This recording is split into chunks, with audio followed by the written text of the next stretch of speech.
Educação é o tema também do comentário hoje de Arnaldo Jabor. Por que será que a educação é tão ruim no Brasil? Foi um desastre? Foi um erro dos governos passados? Foi o quê? Foi um desejo. Isso, a educação alejada do Brasil sempre foi um desejo desde a colônia, porque a coroa portuguesa não queria que crescêssemos intelectualmente. Era perigoso. Ao contrário dos americanos, que puniam os pais que não educavam os filhos, nossos portugueses desconfiavam da educação e a tradição ficou. Até o século XIX era proibido publicar livros sem o aval da igreja e o carimbo do governo. A primeira universidade do país foi fundada em 1920 para exibi-la ao rei Alberto da Bélgica, que veio nos visitar. Sabem quando a Argentina criou a sua? Em 1613. Portugal estimulou o bacharelismo, a dedicação a literatices, ao invés de ciências exatas essenciais para o desenvolvimento. O caso do Tiririca é exemplar. Ele sabe assinar o nome, mas é como 50% de alfabetizados do país. Analfabetos funcionais, incapazes de assumir funções sofisticadas que o mercado exige com o progresso. O mapa demonstra que a educação piora à medida que subimos para as áreas das oligarquias coloniais, Norte e Nordeste. A miséria da educação no Brasil não é um acidente, é uma obra de séculos. Tiririca, você não está sozinho, você representa milhões de brasileiros. Nessas reportagens sobre educação, as soluções são claras. Verbas maiores para pagar professores, escolas construídas com segurança, bem aparelhadas tecnicamente, mas ninguém faz. Por quê? Por que somos um dos países com o pior sistema de educação do mundo? Quais são as causas profundas dessa vergonha? Bem, primeiro, porque a educação não traz votos. Escolinhas limpas, quem liga para isso? Mesma coisa com a saúde. São problemas de puro interesse social e isso não elege ninguém. Obras só interessam quando dão lucro eleitoral ou lucros em roubos privados. Nas escolas, dá para roubar na construção, nas merendas, mas é coisa pouca, é mixaria. Na saúde, ainda dá para roubar bem mais, desviando remédios, com superfaturamentos, etc. Mas repensar a estrutura geral da saúde também não dá grana e dá muito trabalho. Bom é ganhar votos e roubar em grandes viadutos, barragens faraônicas, canais épicos. Além disso, no Brasil, como diz o Lula, desde Cabral, a educação foi programada para não haver. Portugal e a burguesia secular jamais quiseram que o povo aprendesse. Educação é liberdade, entendimento. Perigoso. Até o século XIX, tinha de haver autorização do governo para a publicação de livros, sabiam? Está entranhada na alma brasileira a ideia de que pobre não precisa estudar. E muita gente acha que é até melhor que sejam analfabetos. São mais fáceis de enganar.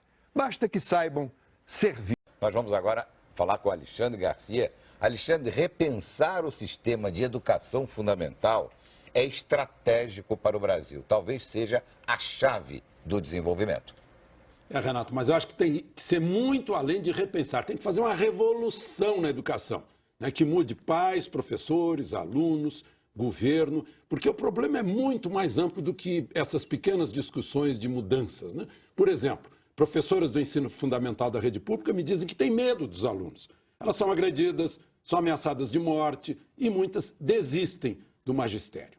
Adotar a aprovação automática nos 3 primeiros anos pode dar resultado, né? Ou pode significar muito analfabetismo na 4ª série, prejuízo para os que acompanham o currículo, porque precisam diminuir o passo, já que os de trás não seriam estimulados a acelerar o passo. O grande problema é de cultura, o mérito pode estar sendo abolido, isso pode criar uma cultura perigosa, porque o combustível do avanço é a concorrência, né? É o risco de nivelar por baixo, de se satisfazer, isso a gente não pode, se satisfazer com a mediocridade. E professores, por mais que façam, alcançam pouco com alunos cujo ambiente doméstico é de descrédito na educação. Para muitos pais, vale a ajuda de algum candidato, o auxílio do governo, ou quem sabe apostar na loteria em vez de apostar no conhecimento, que sempre traz a melhor sorte. Enfim, essa é uma discussão saudável, porque é necessário fazer justiça na educação. Mas o problema, como eu disse, é mais amplo, né? Porque tem gente com curso superior que não sabe a diferença entre este, esse e aquele. A gente está vendo aí os exames da OAB, né? A educação, né, tem que ser prioridade absoluta. Mas não é, porque afinal o conhecimento liberta do clientelismo, né? E aí nós podemos perder feio para os demais BRICS, né? Sem educação não há saúde, não há segurança, não há democracia, não há futuro. E um retrato da falta de atenção está aqui na capital, que é patrimônio cultural da humanidade. A principal biblioteca pública está fechada por falta de manutenção da rede elétrica. É o elogio à escuridão.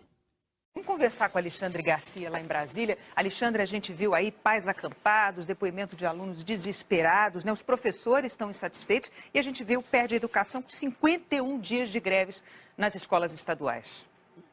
51 dias na Bahia, 52 dias em Brasília, na greve que já acabou. Enfim, perde a educação e perde o futuro, né? Porque não há futuro melhor com estudantes sem aula. Porque é uma unanimidade. Não se faz um país sem educação. E escola não é comércio, escola é instituição.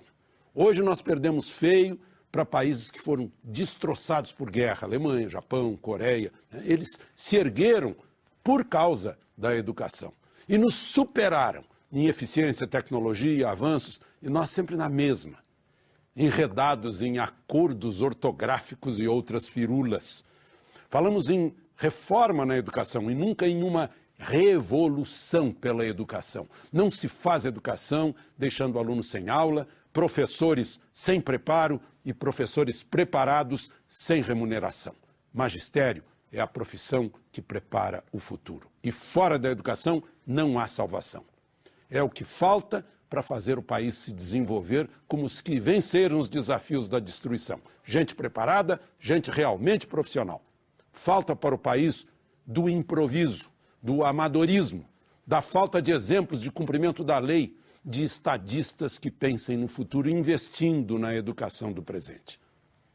Hoje aqui, atraem-se jovens para escolas risonhas e francas, pelo jocoso, por jogos, pelo lúdico, nunca mostrando a verdade. Se você não estudar, não ler, não aprender, vai ser pouco na vida, vai depender da sorte.